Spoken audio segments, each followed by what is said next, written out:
Good morning, students. We are study BSc Part First, Paper First, Animal Diversity, Protozoa to Annelida. Unit Second, Study of Structural Organization and Life History of Paramecium. Study of locomotion, osmoregulation, nutrition and reproduction in protozoa. Parasitism, pathogenicity and control in protozoans with special reference to Entamoeba and Plasmodium. ये अपने second unit का matter है और इस second unit के matter में हम पढ़ रहे थे। हमने फर्स्ट दिन पढ़ा था study of structural organisation of paramecium. Then आज हम पढ़ेंगे study of locomotion in protozoa. Protozoa में लोकोमोशन यानी गति का अध्ययन। तो आइए आपको लेके चलते हैं हम प्रोटोजोआ के चलन, अंगक और चलन। Locomotor organelles and locomotion in protozoa. तो सबसे पहले हम देखते हैं लोकोमोटर ऑर्गेनेलाज, चलन अंगक। तो प्रोटोजोआ में कौन कौन से चलन अंग होते हैं? प्रोटोजोआ में चलन अंग देखने के लिए हम कूट पादाप यानी सीडोपोडिया, कशाप, फ्लैजेला, पक्षमाप, सीलिया और तनुत्वक की संकुचनशील संरचनाएं, पेलिकुलर कॉन्ट्रैक्टाइल स्ट्रक्चर प्रोटोजोआ जंतु के चलन अंगक होते हैं। ये आपको याद रखना है। प्रोटोजोआ में चलन अंग कौन कौन से हैं? Pseudopodia, flagella, cilia and pellicular contractile structure.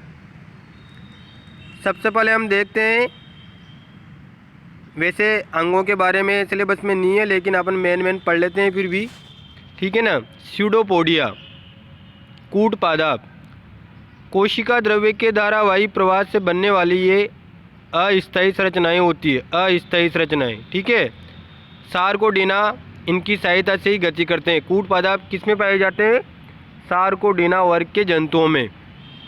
आकृतियों बनावट के आधार पर विभिन्न सार्कोडीना जंतुओं में निम्न प्रकार के होते हैं, जैसे पालीपादाप, पाली यानी लोब, तो हो गया लोबोपोडिया। इस प्रकार के कूट पादाप सिरों पर गोलीय होकर चौड़े हो जाते हैं, यानी पाली की तरह हो जाते हैं, पाली की तरह दिखाई देते हैं। इस प्रकार के कूट पादाप अमीबा में पाए जाते हैं, ठीक है। अमीबा में कौन से? लोबोपोडिया। इम्पोर्टेंट लाइन है। इसके अंदर एक्टोप्लाज्म तथा एंडोप्लाज्म दोनों पाए जाते हैं। इस प्रकार के कूट पादाप से दबाव प्रवाह विधि द्वारा गति होती है। कौन सी विधि द्वारा गति होती है? दबाव प्रवाह विधि के द्वारा। सेकंड है फिलोपोडिया, अंगुली पादाप, अंगुली यानी फिल, ठीक है ना। इससे बना फिलोपोडिया। ये कूट पादाप तंतुओं के समान होते हैं, फिलामेंट के समान, अंगुली के समान। ये प्राय आधार से ऊपरी छोर तक सूंडाकार टेपरिंग हो जाते हैं, सूंड की तरह हो जाएंगे। इस प्रकार के कूट पादाप युगलाइफा में मिलते हैं। लोबोपोडिया से भिन्न विभिन्न इन पादाप की संरचना में केवल एक्टोप्लाज्म होता है, जबकि लोबोपोडिया में एक्टोप्लाज्म तथा एंडोप्लाज्म दोनों होते हैं। यहाँ केवल एक्टोप्लाज्म होता है। ये पादाप कभी कभी शाकित होकर सरल अथवा जटिल प्रकार के जाल की रचना करते हैं, ठीक है। तो फिलोपोडिया किस में पाया जाता है? युगलाइफा में। केवल इनमें एक्टोप्लाज्म पाया जाता है। नेक्स्ट है अपना जालिका पादाप, रेटिकुलोपोडिया, रेटिकुलम यानी जालिका, ठीक है। तो इससे शब्द बना जालिका पादाप, रेटिकुलोपोडिया। इस प्रकार के पादाप भी तंतुओं की भांति होते हैं, नाम से स्पष्ट है, जालिका की तरह होते हैं कुल मिला के। और इन्हें मूल पादाप यानी राइजोपोडिया या मिक्सोपोडिया भी कहा जाता है। तंतु शाकित हो जाते हैं और जाल की भांति रचना बन जाती है। तंतु आपस में मिलेंगे तो क्या बन जाएगा, जाल बन जाएगा। इसलिए इनको रेटिकुलोपोडिया कहते हैं। इस प्रकार के पादप कहाँ पाए जाएंगे, फोरमिनीफेरा गण के जंतुओं में, है ना। जैसे उदाहरण है ग्लोबिजिए राइना। जालिका पादप में कोशिका द्रव्य का द्विमार्गी प्रवाह होता है। कौन सा, द्विमार्गी प्रवाह। नेक्स्ट है अपना एक्सोपोडिया यानी अक्षपाद। ये सीधे और विकिरणकारी पादप होते हैं। ये कोशिका द्रव्य आवरण के द्वारा घिरे एवं एक अक्षीय तंतु के बने होते हैं। इनका कोशिका द्रव्य लगभग तरल होता है। जालिका पादपों की भांति इनमें भी कोशिका द्रव्य का द्विमार्गी प्रवाह होता है। कोशिका द्रव्य का द्विमार्गी प्रवाह कहाँ कहाँ होता है, एक्सोपोडिया एंड रेटिकुलोपोडिया। हीलियोजोआ जंतु जैसे एक्टिनोस्पीरियम और एक्टिनोप्रिस में इस तरह के पादप पाए जाते हैं। एक्सोपोडिया यानी एक्स यानी तारे की तरह, एक्टिनो एक कुछ कुल मिला के मिले जुले शब्द है, तो आप आराम से गैस बिठा सकते हो। नेक्स्ट है कशाब, फ्लेजेला, ठीक है ना।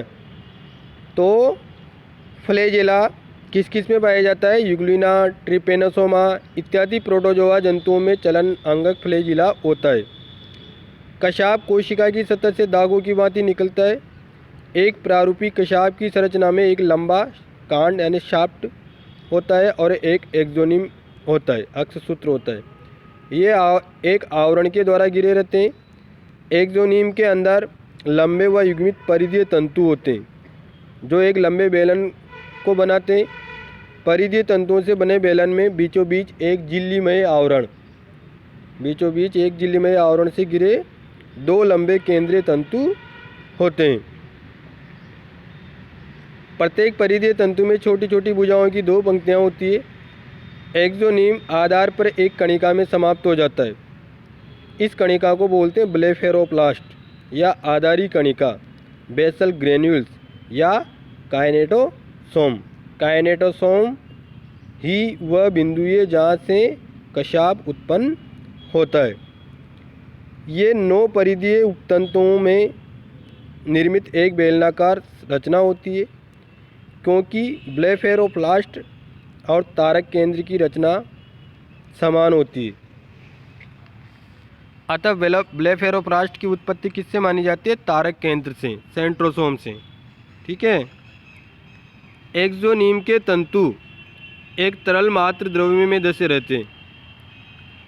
परिधीय तंतुओं के बाहरी वलय और केंद्रीय तंतुओं के अंदर के वलय, परिधीय तंतुओं के बाहरी वलय केंद्रीय तंतुओं के अंदर के वलय के बीच प्राय 9 सहायक तंतु और पाए जाते हैं। मेस्टिगोफोरा सबफाइलम के जंतुओं में गमन अंग कशाब ही होते हैं।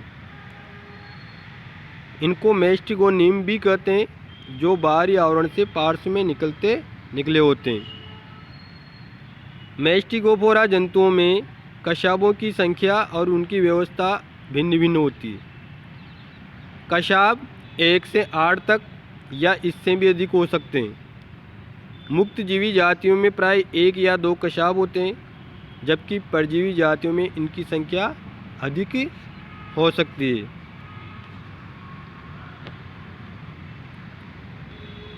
तो स्यूडोपोडिया हो गया, फ्लैजिला हो गया,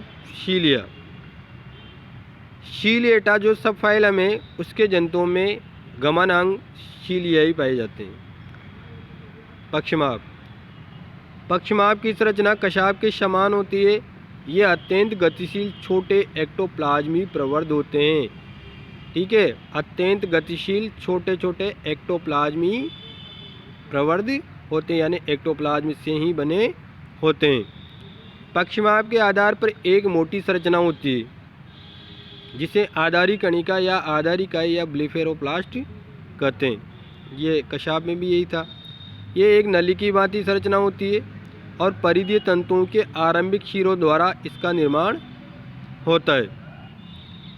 लेंसेक और हेनेगुई ने 1898 में बताया था कि आधारी कणिकाएं या तो तारक केंद्र होती है या उनकी उत्पत्ति होती है। आधारी कणिका की उत्पत्ति किससे होती है? तारक केंद्र से। आधारी कणिकाओं में 9 परिधीय उपतंतुक ट्रिपलेट होते हैं। प्रत्येक त्रिक एक एंठन की भांति व्यवस्थित रहता है। ठीक है, तो पहले अपन ने पढ़ा स्यूडोपोडिया, फ्लैजिला, सीलिया। अब चौथा है अपना पेलिकुलर कॉन्ट्रैक्टाइल स्ट्रक्चर, तनुत्वक की संकुचनशील संरचनाएं। बहुत से प्रोटोजोआ ऐसे होते हैं जिनकी बाहरी तनुत्वक में कॉन्ट्रैक्टाइल स्ट्रक्चर यानी मायोनिम्स पाई जाती है। ये रचनाएं उबारों और खांचों की भांति हो सकती है, जैसे युग्लिना में, या कॉन्ट्रैक्टाइल फिलामेंट्स की भांति हो सकती है, जैसे बड़े बड़े सीलेट जंतुओं में, या सूक्ष्म नलिकाओं की भांति भी हो सकती है, जैसे ट्रिपेनोसोमा में। अब हम देखते हैं विधियाँ, मेथड ऑफ लोकोमोशन। तो प्रोटोजोआ में गति करने की सामान्य रूप से 4 विधियाँ हैं: अमीबॉइड, कशाप, पक्षिमाप, उपापचय। सबसे पहले हम देखते हैं अमीबाप गति। अमीबॉइड मूवमेंट, ये सभी सार्कोडीना और कुछ मेस्टिगोफोरा तथा स्पोरोजोआ जंतुओं की विशेषता है। याद रखना, अमीबाप गति किस किस में? सार्कोडीना, कुछ मेस्टिगोफोरा और स्पोरोजोआ जंतुओं में। इसमें क्या होता है? गति की दिशा में कोशिका द्रव्य के धारावाही प्रवाह द्वारा कूट पादाप के निर्माण से इस प्रकार की गति होती है। अमीबाप गति किससे होती है? कूट पादाप के निर्माण से। जिधर गति कर रहे हैं कोशिका द्रव्य का धारावाही प्रवाह उधर होगा और कूट पादाप का निर्माण होगा, इस प्रकार की गति होगी। यद्यपि अभी भी कूट पादाप के निर्माण की ठीक विधि ज्ञात नहीं है, फिर भी आजकल सबसे अधिक स्वीकार्य सिद्धांत ये है कि कूट पादाप का निर्माण कोशिका शरीर के पिछले भाग के प्लेज्मा जेल, कोशिका शरीर के पिछले भाग के प्लेज्मा जेल के सक्रिय संकुचन पर निर्भर होता है। इस संकुचन के कारण एंडोप्लाज्म अर्थात प्लेज्मा सोल आगे की ओर बढ़ते हुए कूट पादाप में प्रवाहित हो जाता है। इस प्रक्रिया में पिछले सिरे पर लगातार सोलेनेशन और अगले सिरे पर लगातार जेलिनेशन होता है। अमीबाप चलन की अन्य विधियाँ तथा सिद्धांत का वर्णन अमीबा के अध्याय में। ठीक, अब सेकंड है कशाबी गति। कशाबी गति, फ्लैजेलल मूवमेंट। इस प्रकार की गति एक या एक से अधिक कशाबधारी मेस्टिगोफोरा जंतुओं की विशेषता है। कशाबी गति किसमें होगी? मेस्टिगोफोरा में, क्योंकि उन्हीं में कशाब पाए जाते हैं। अब तक 3 प्रकार की कशाबी गति देखी गई है। पहली है शेपनी स्ट्रोक, पैडल स्ट्रोक। ये उलेहा और क्रिजमैन ने 1925 में कशाब दाईं और बाईं ओर को कशाघाती सामान्य गति करता है। इस प्रकार की गति में कशाब प्रभावी स्ट्रोक में दृढ़ हो जाता है। फिर उनके बाद पुनः प्राप्ति स्ट्रोक होता है, रिकवरी स्ट्रोक, जिसमें दृढ़ता से वक्रित होकर आगे की ओर आ जाता है। प्रभावी और पुनः प्राप्ति स्ट्रोकों के क्रमिक रूप से होते रहने का परिणाम शेपनी स्ट्रोक होता है, जिसमें जंतु स्वयं परिभ्रमण करता है और अनुदैर्ध्य अक्ष के चारों ओर घूमकर आगे की ओर बढ़ता है। नेक्स्ट है तरंगित गति। जब कशाब में चोटी के आधार से लहरों की भांति तरंगें होती है तो जंतु आगे की ओर बढ़ता है। जब ये तरंगें आधार से चोटी की ओर चलती है तो जंतु पीछे की ओर गति करता है, और जब ये तरंगें सर्पिल होती है तो जंतु विपरीत दिशा में घूमने लगता है। सरल शंकु आकार परिभ्रमण। बूशली के पेंच सिद्धांत से इस प्रकार की गति की पुष्टि होती है। इसमें कसाब में पेंच की भांति घुमावकार गति होती है। इस प्रकार की गति से एक नोदन क्रिया उत्पन्न होती है, जिससे जंतु आगे की ओर बढ़ता है। कसाबी स्पंदन कैसे उत्पन्न होते हैं यद्यपि अभी ठीक से ज्ञात नहीं है, फिर भी विश्वास किया जाता है कि एक्सोनिम सूत्रों के द्वारा होते हैं। इन सूत्रों के संकुचन के लिए आवश्यक ऊर्जा एटीपी से प्राप्त होती है। ठीक है, ये चित्र में फर्स्ट गति इफेक्टिव स्ट्रोक है, सेकंड में रिकवरी स्ट्रोक है। ठीक है, अब है पक्षमापी गति, सीलेरी मूवमेंट। अधिकांश सीलेट जंतु चलते समय अपने अक्ष पर घूमते हुए सर्पिल गति करते दिखाई देते हैं। उनकी सर्पिल गति का ये कारण होता है कि इनके शरीर के सब पक्षमाप एक साथ मिलकर एक ही दिशा में ऑब्लिक स्ट्रोक करते हैं। बड़े बड़े सीलेट अधिक तेज़ी से गति करते हैं, तैरते हैं। पैरामीशियम कोडेटम में सबसे तेज तैरता है। पक्षमाप क्रिया एक लोलक पेंडुलम की दोलन क्रिया के समान है। आगे पीछे तरंगित होने से एक क्षेपणी स्ट्रोक प्रभाव उत्पन्न हो जाता है। पीछे की ओर चलने वाला प्रभावी स्ट्रोक से अधिक प्रभावकारी होने के कारण गति होती है, जबकि आगे की दिशा में पुनः होने वाले पुनः प्राप्ति स्ट्रोक से कोई विशेष गति नहीं होती। गति करते हुए पक्षमापों के उत्तरोत्तर स्पंदन मेटाक्रोनल रिदम की भांति समन्वित होते हैं। व्यवहारिक रूप से इसकी तुलना हवा के झोंकों के साथ गेहूं के खेत में लयबद्ध रूप से झूमते पौधों से की जा सकती है। पैरामीशियम के अध्ययन में पक्षमापी चलन का पूरे विस्तार से अध्ययन किया हुआ है। पक्षमापों में परिधीय तंतुओं की संकुचन पर आधारित होता है। उपापचय गतियाँ। कुछ फ्लैजिलेट जंतु जैसे यूग्लिना और अधिकतर स्पोरोजोआ जंतुओं के जीवन वृत्त की कुछ अवस्थाओं में इस प्रकार की गति होती है। इन जीवों के ग्लाइडिंग या रिगलिंग या पेरास्टाल्टिक गति होती है।